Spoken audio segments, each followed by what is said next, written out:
Hi guys, my name's Caitlin and I am the Chief Historical Officer of Generation Connection, and today I just want to chat about the 1950s. So grab your coffee and pull on up a chair and sit down and talk to me about it. So I've done some reading on this, I've taken some classes on the history of this, and I just find it a really fascinating time, and so do a lot of historians.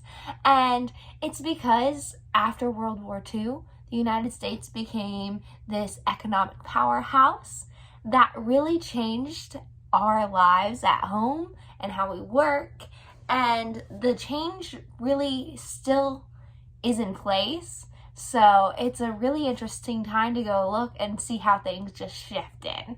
And so the economic experience that was going on in the 1950s, a lot of economics call it as the Great Compression.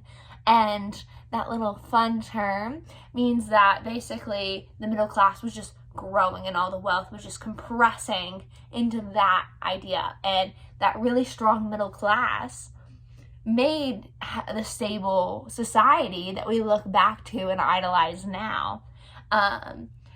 The husband in the nuclear family, the 1950s, nuclear family, the husband would go off to work and he would support his family at his job. While he was there, the wife would raise the kids. Not that he wasn't involved, but she did the daily work of making sure that they got to school, that they were fed, that he was fed, the house was clean.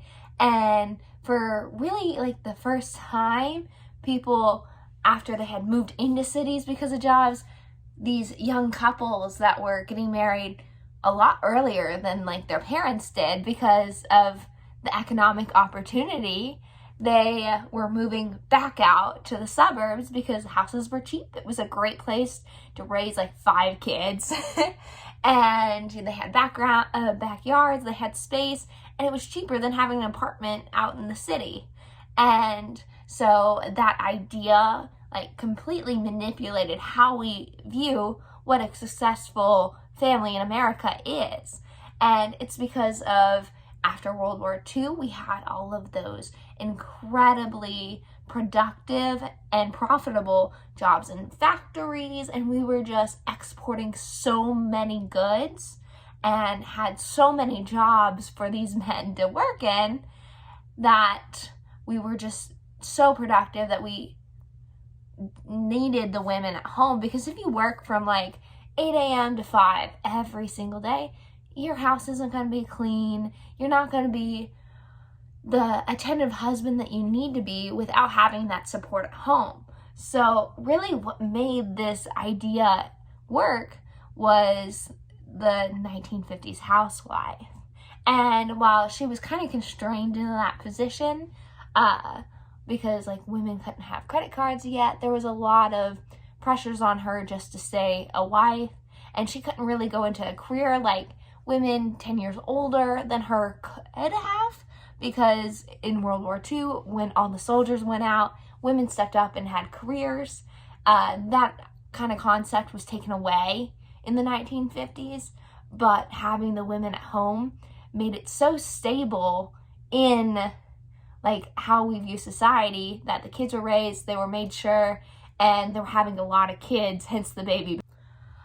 We can see these societal changes in how the media like portrayed people in movies and in TV shows, because they never portrayed like a single mother, a single dad, like some televisions do now to relate to people who that is their experience. Instead, everyone had a mom and dad and a couple of siblings. There wasn't an only child really. And that's really interesting because like what we portray on TV is often the societal norms and values that we hold together as a country. And it's also seen in music, because for the first time, music was targeting young people, and without mom at home, those teenagers would have a lot more responsibility, and it had never been the target audience, because before that, adolescence really didn't exist in how we view it now, because mandatory high school education was not a thing until the Great Depression, and they needed kids to be at home and mom and dad working because there wasn't enough jobs for kids to be working. And now they're at home, now they're at school, and that becomes a value that we all hold, that an education is important. And that's really interesting because without mom at home taking care and making sure that these kids were raised to go to school and then go get a job, it would be a lot harder for these industries to grow as big as they have now. The 1950s are really like a building block on how we experience life now. The generations are so interconnected, but the change that happened post World War II really set up for how we expect our lives to be and how we expect a normal American life. And so if you want to just ponder over that, I think it's really interesting, and it's affected my life for sure, because how my grandparents experienced their lives is how they taught my parents and how my parents taught and raised me. And that's just a really interesting thought, to think that the concept of a 1950s housewife is really the building block of how we interact in our families and how we expect people who are young to go live their life and what life we strive them to have. So thanks for chatting. And if you want to just sit there and think about it, I know I will. And send me any messages or anything if you want to chat about it. Just send Generation Connection one, and that would be really fun to just open this dialogue. So have a great rest of your day, and I'll see you next time.